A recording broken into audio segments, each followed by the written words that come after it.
I'm going to take the time to review Fahrenheit by Christian Dior.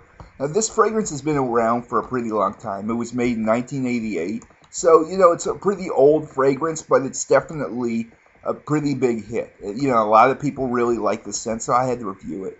And overall, this has really good floral notes to it. Like, you have carnation and honeysuckle and violet leaf and jasmine and lily of the valley and lavender. And this stuff is very well blended. Like, you won't smell one note. It's perfect. It's not too powdery. It's, the woodsy notes kind of build it up and heat it up. And the amber and tonka bean in this fragrance and the musk just make it really, really sensual. Like, it's a very sensual fragrance. It's more of a nighttime thing. It's definitely a date night cologne. It's not something you want to wear to the office. It does project very much. And, it does have a lot of lasting power. But, it was a really big hit because it kind of had a sweet scent, but it had a really nice dry down. And it became a really popular fragrance. And it has some green notes to it, But one of the things with this cologne that I really like is we have lentiscus, which is a very rare kind of note in colognes. And this is one of the few notes that have this.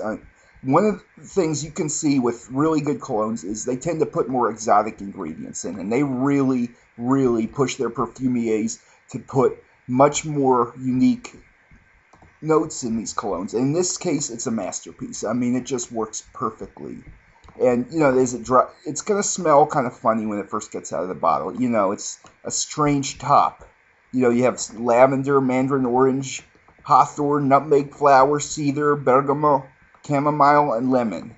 So it's not the typical fresh. It kind of has a harsh, kind of sharp smell. You wouldn't know what to think of it. But when you actually let this stuff dry down, like, about an hour later, it becomes amazing. And then you have, the sensual sandalwood and the leather and the patchouli and the velvetier really make this very masculine. And it's definitely a nice, edgy kind of cologne. I mean, overall, I've smelled it a few times and it really stands out. It's one of the few scents that'll jump out at you.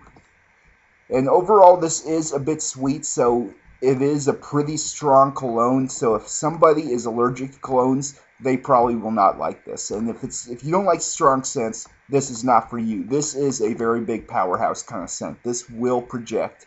It is a sillage monster, just about. I mean, one spray, people will smell a few feet away. So it's definitely, a hit or miss kind of fragrance. And it is a bit sweet.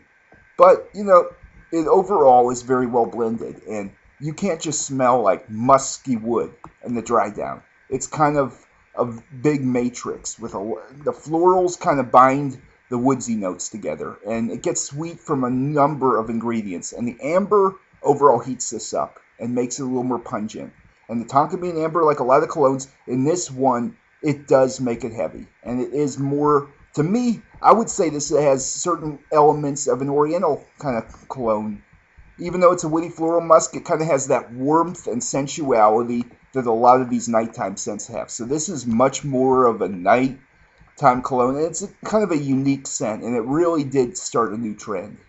And I would definitely recommend this fragrance. It kind of has some animalic elements to it, and it's very much going to smell different each time you smell it because it's very unique. It's hard to just pin one note out of this.